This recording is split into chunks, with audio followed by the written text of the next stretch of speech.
what people talk about is the fact that there's so much more being done now where we're training AI models and inferencing, and therefore the demand for power is going up. But we saw this when we started creating steel, when we started creating cement, when we started creating a lot of things, there was an increased need for power, right? And manufacturing facilities around the world are going to require more and more power. And this is just another manufacturing facility that has an output that drives GDP.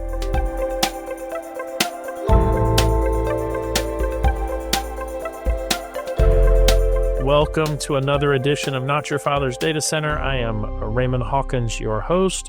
As always, we are joined by guests who are smarter than I am and far more interesting. Today, no exception.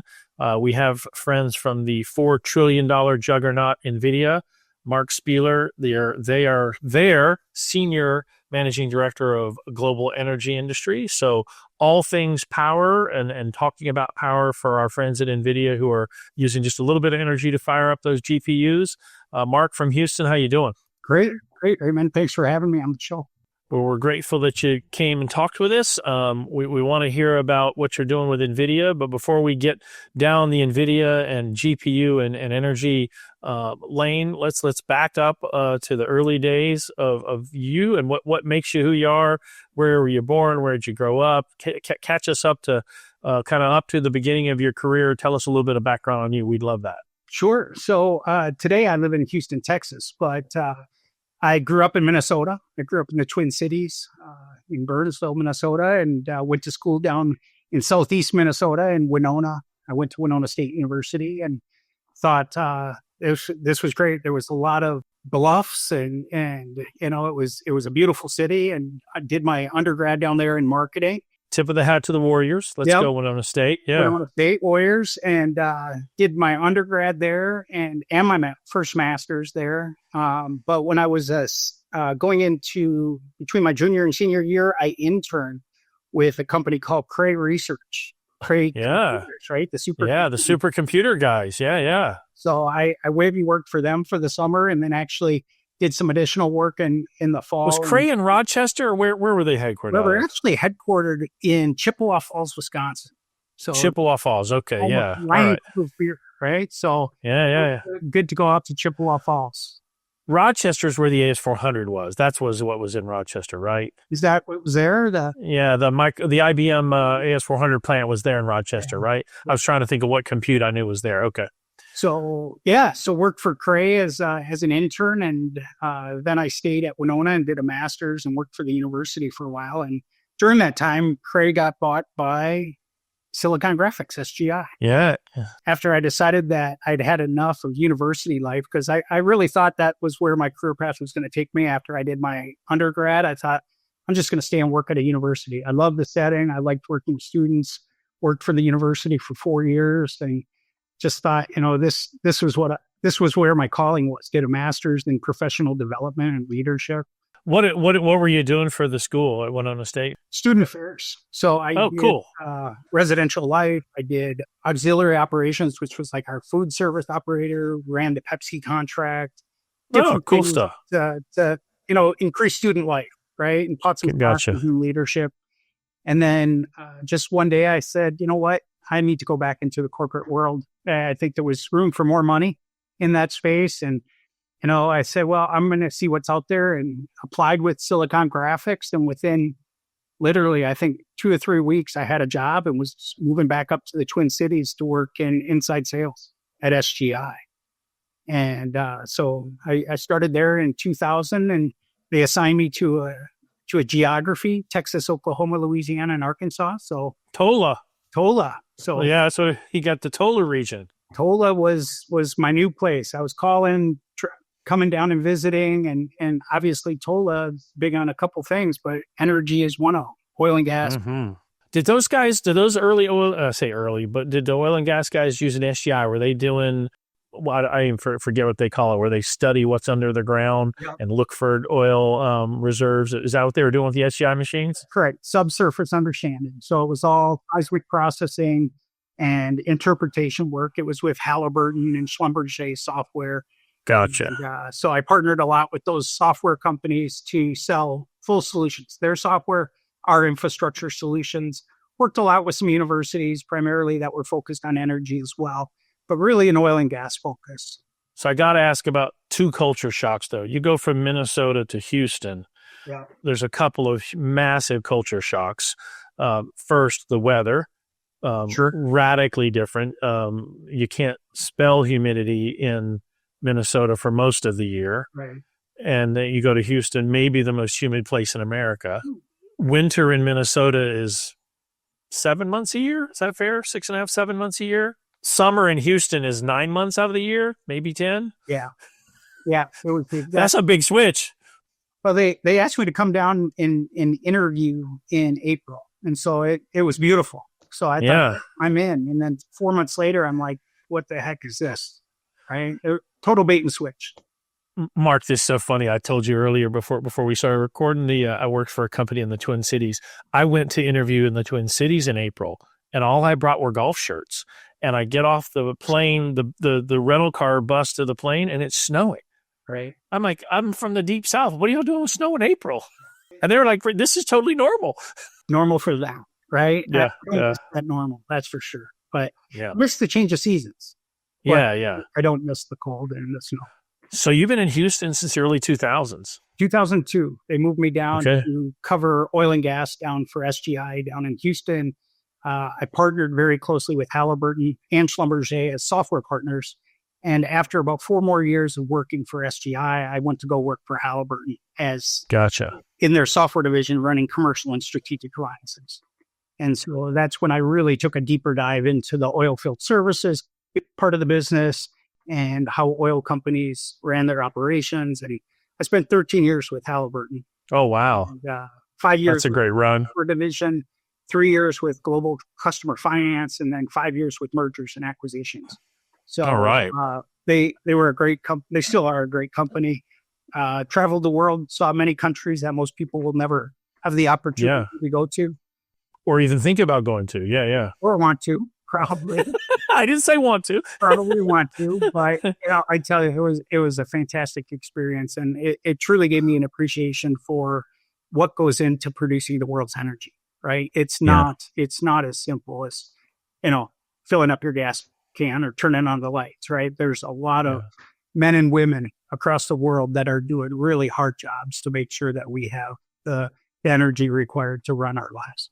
I'm not here to plug a TV show, but please tell me you've watched Landman. Oh, I have. I'm waiting for season 2. I don't think it's very real, but it's a stylized version, but I think it captures West Texas and the oil patch out there nicely. Yeah. The business side it doesn't nail, but it certainly paints the picture of what being in the oil patch is like out there in West Texas. Yeah, definitely parts of it. Yeah. So, I don't want to spend a lot of time in man camps. It's not my speed, but I get it.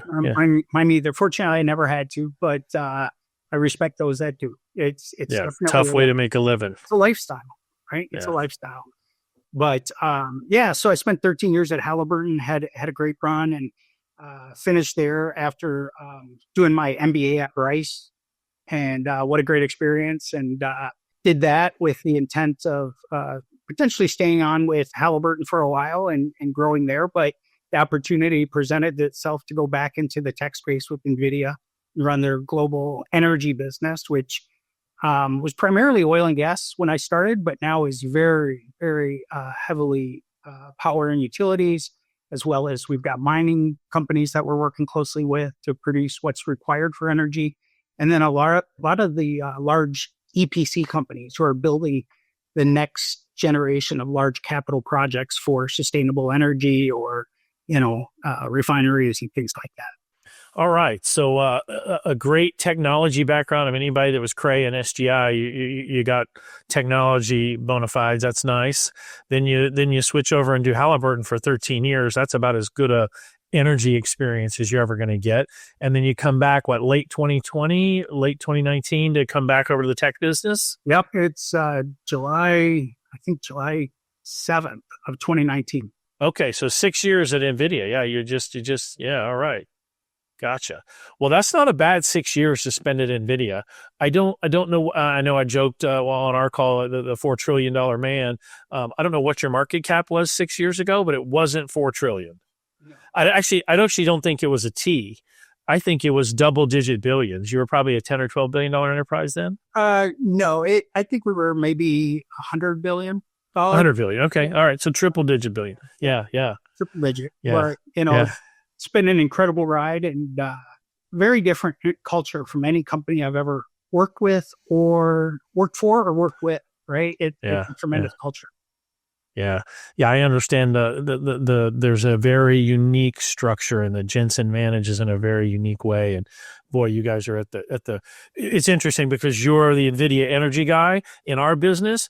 In the data center space, everyone's talking about, AI, and of course the back end of that being your GPUs, and then the back end being that, well, man, there's a bunch of power. So we would just love to talk from Nvidia's perspective about how you see global energy. It is, in our business today, it's the number one conversation.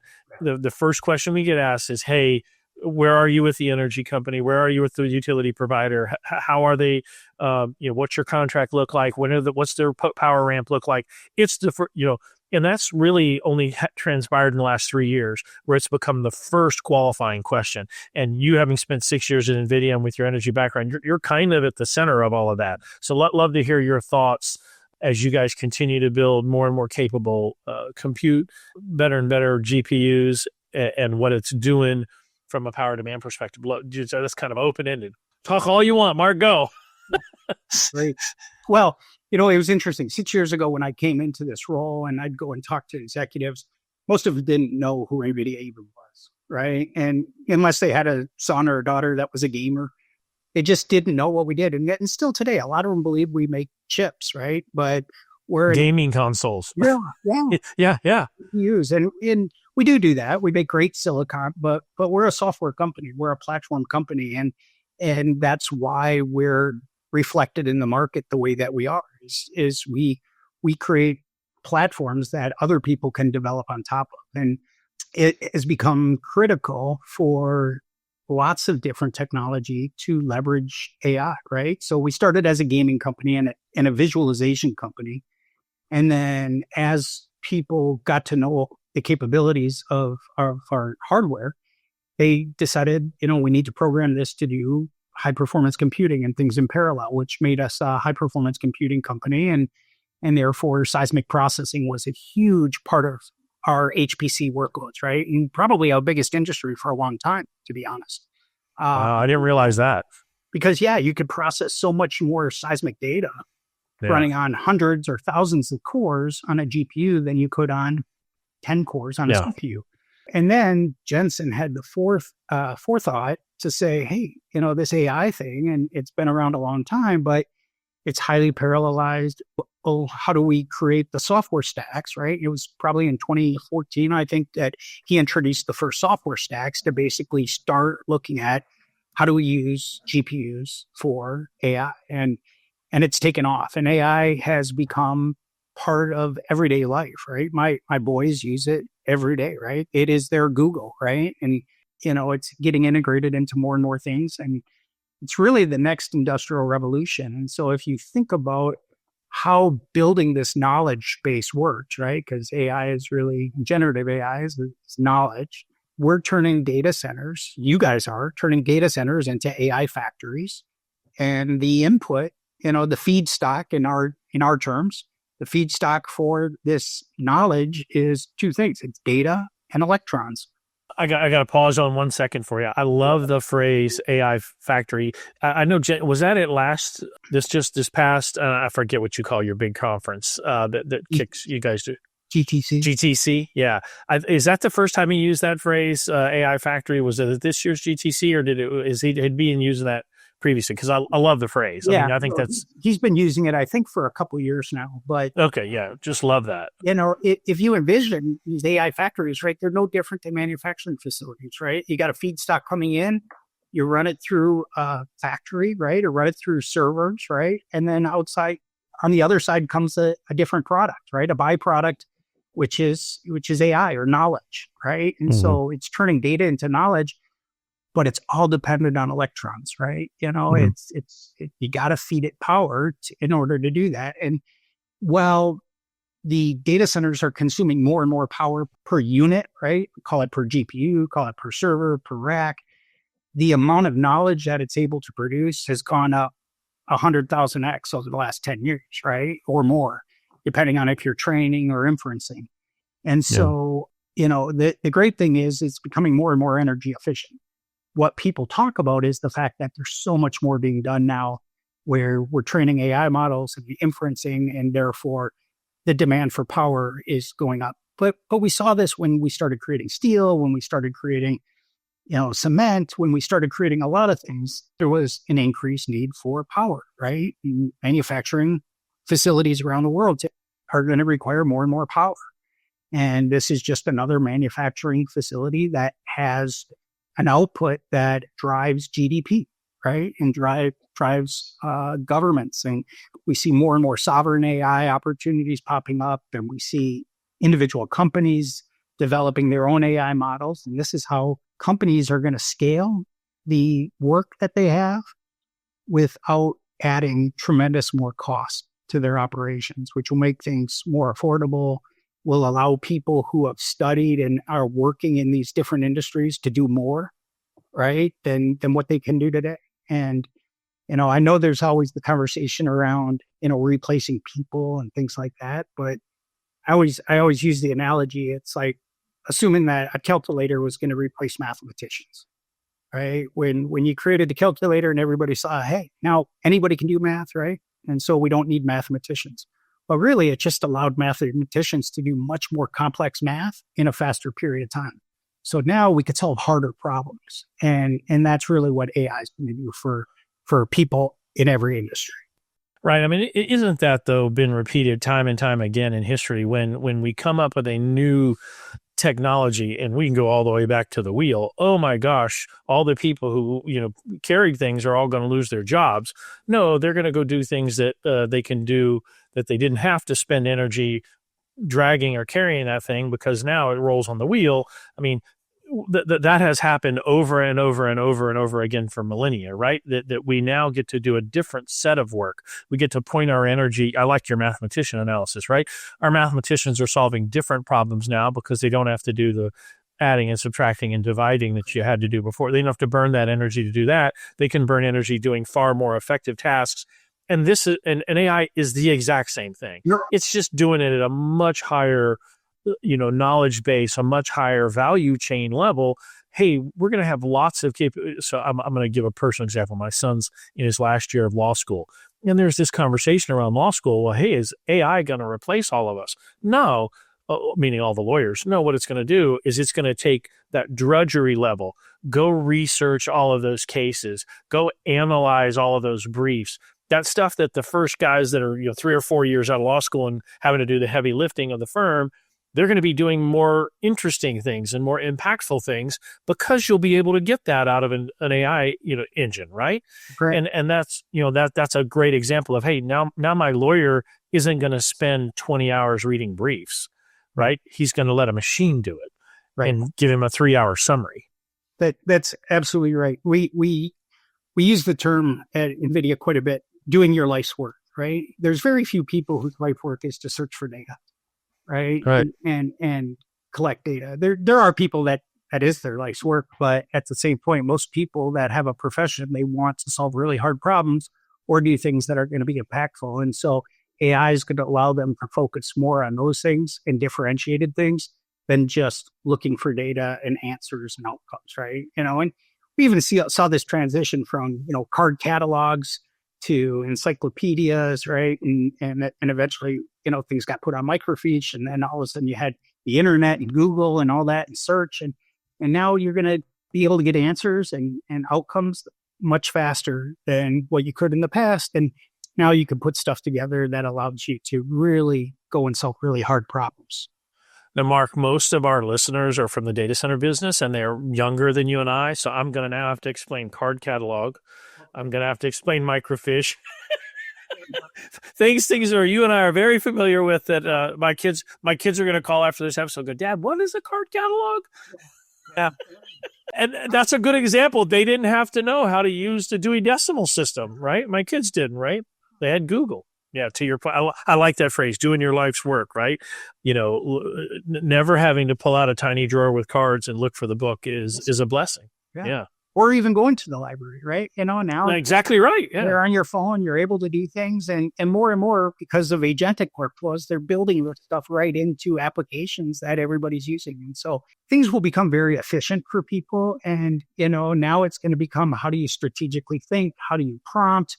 How do you take the expertise that you have in your field and use it for prompt engineering in creating specific agents, right? And having them become your own workforce, your own virtual workforce. And it's really exciting, right? I think we're going to solve some really hard problems in years to come.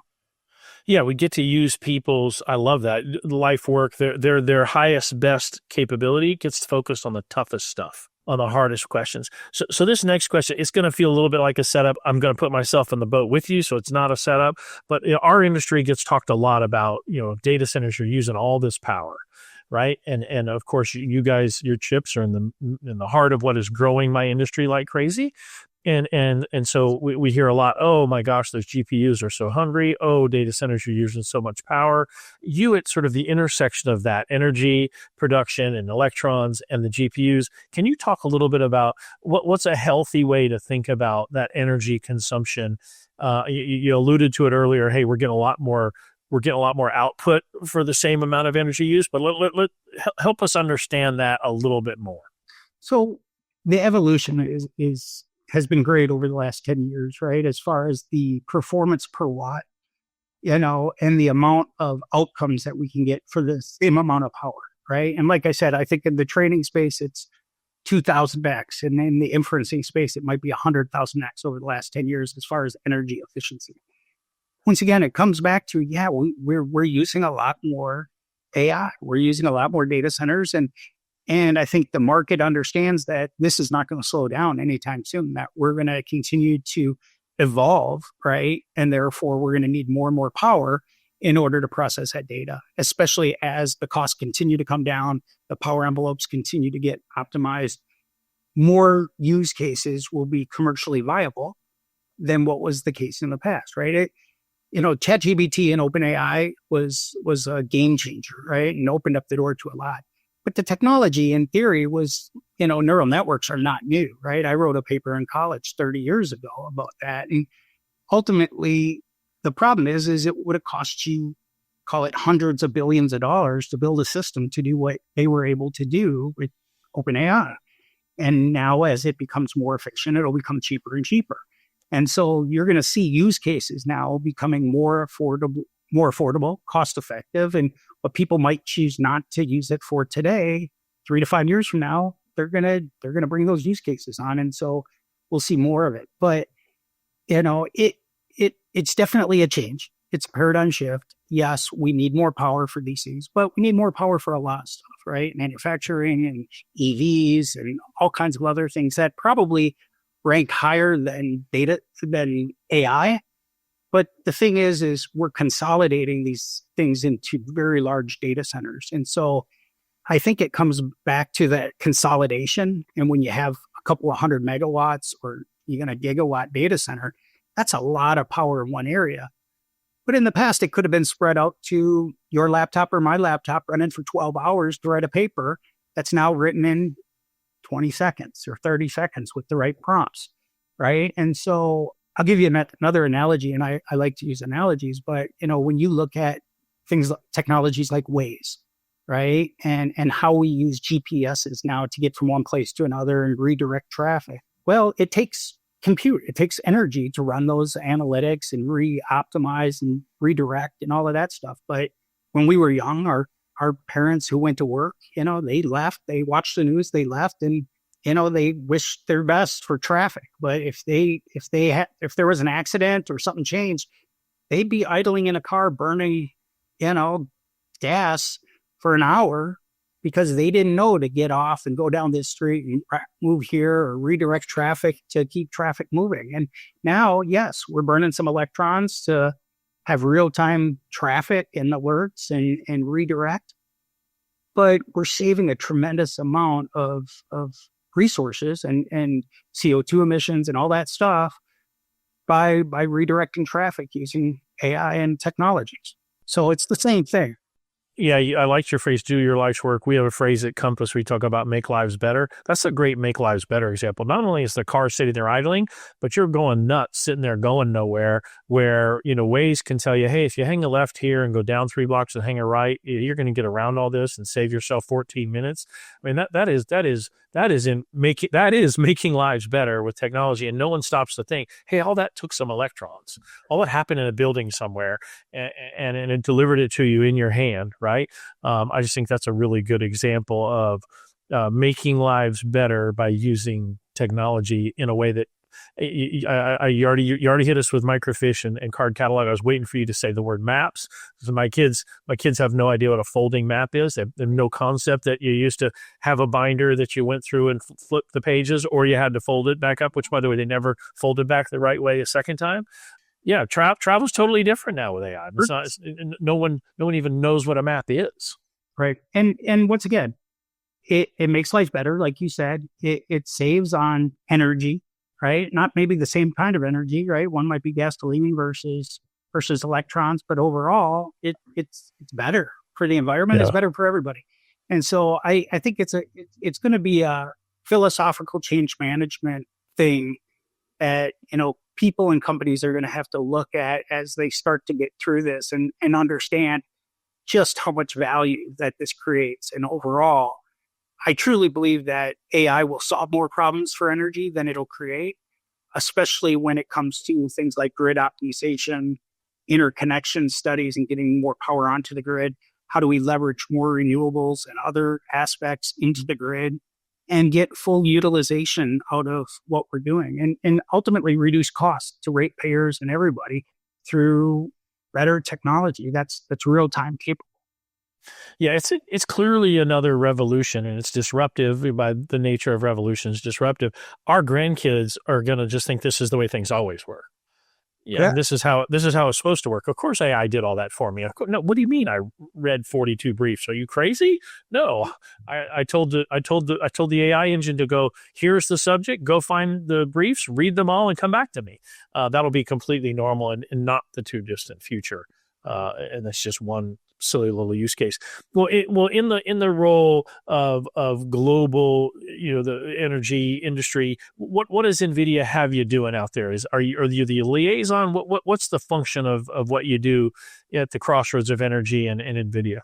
So I think I pointed out at the beginning, Nvidia is a platform company, right? And so my job is to work with the ecosystem of organizations within the energy space to solve really hard problems related to energy. And my first choice is always to do that with software providers or solution providers who can solve the problem once with us and then take that to multiple customers across the industry.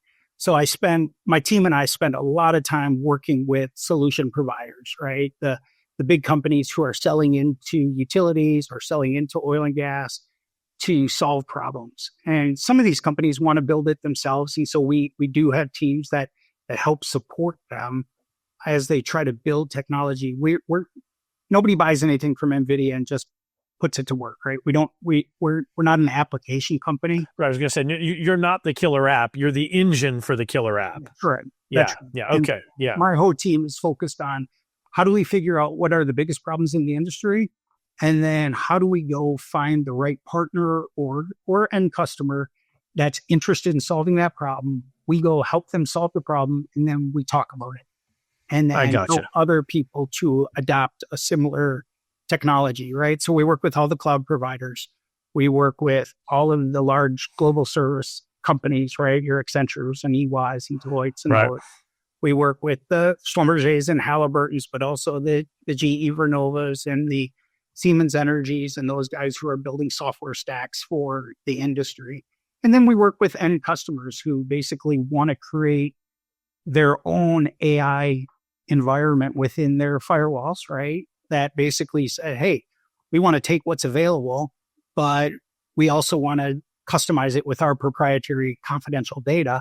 so that we can provide better outcomes for our customers, whether it be an operational outcome or whether it's call center response or, all kinds of things, customer support, weather prediction, right? And things like that.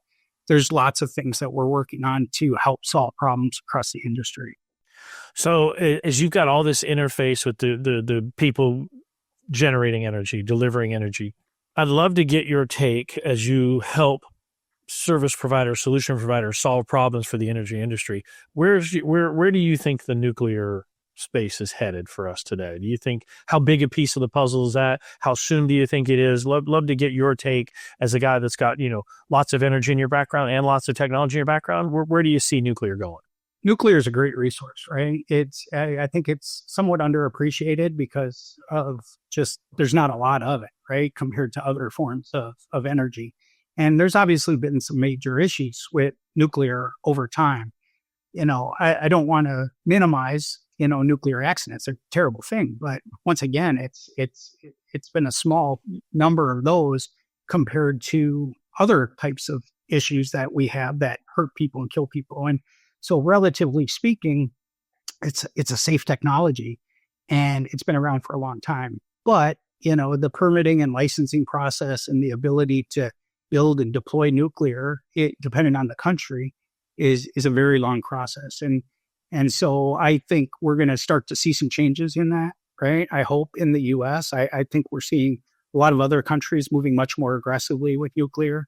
I think there's a lot that we can do with AI and accelerated computing to not only simulate issues with different types of reactors, but to also do the weather studies and licensing and permitting to help demonstrate the safety and the efficiency of these technologies, especially SMRs and others.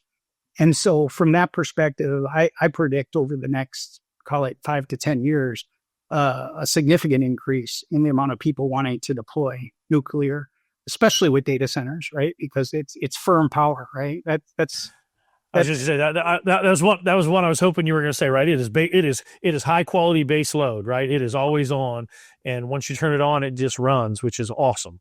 Yeah. No, it does. It's reliable, and you can get that through adding a bunch of batteries in front of renewables, and you can do it with gas turbines, right? And other things, but it's cost effective and it's reasonable. And I think as soon as we start to see these SMR companies, and there's a lot of them out there, right? We talk with a lot of SMR companies. They're working fast, right? It's just a matter of how do we get them to scale, right? Building one SMR is hard from a commercial viability, 10, 20, 50. All of a sudden you're going to start to see them. And because they're small enough and they're manufactured in a way that they're not one-offs, I think we're going to start to see some of these companies really accelerate the affordability over the next 5 years. I think we got to help them from a regulatory perspective too, right? I mean, we need the generation online, and starting with a 20-year, entitlement program is just, permitting is just insane. We need the power in 5 years, not 15. No, you're absolutely right. The permitting and licensing is probably the long pole in the tent, right? It's hard, right? You got wind studies, you've got all these other studies, but we got lots of data, right? There's lots of wind monitoring devices around. And if you look at some of the stuff we've done with Earth-2, which is our climate simulator, we've done some great work at doing solar prediction models where we can, increase the accuracy of predictions by, anywhere from 10 to 25%. And I'm confident that we can help the NRC and others really make these studies much more efficient and reduce the time to power through licensing and permitting. Well, man, what a cool spot to be. The intersection of technology and energy. You at maybe the coolest and most exciting tech company in the world right now at Nvidia, and being in the middle of the energy space and at the end of the day, more energy is good for everybody, right? Energy is what, raises lifestyles, takes people out of poverty, provides solutions, makes life better. Back to our desires to make lives better. You can do that when you can have light to read at night and energy to power the hospitals and the cars and the transportation. So I'm a big believer that we need more energy because it makes people's lives better. It just does. And what you guys are doing in Nvidia to unlock, I like the way you said it, it's making knowledge available to people in just unique ways that we've never had before is really, really awesome. Well, Marc, super grateful to have had you come and chat with us for a little bit. We're excited about the future in the data center business. We're grateful Nvidia is such a hit because our buildings are full of them. And I tell people all the time, you talk about AI factories. We are warehouses for ones and zeros, but I like AI factory better. All right, we are buildings full of data, trying to help people solve problems, and we're grateful for how you guys play a role in that for sure.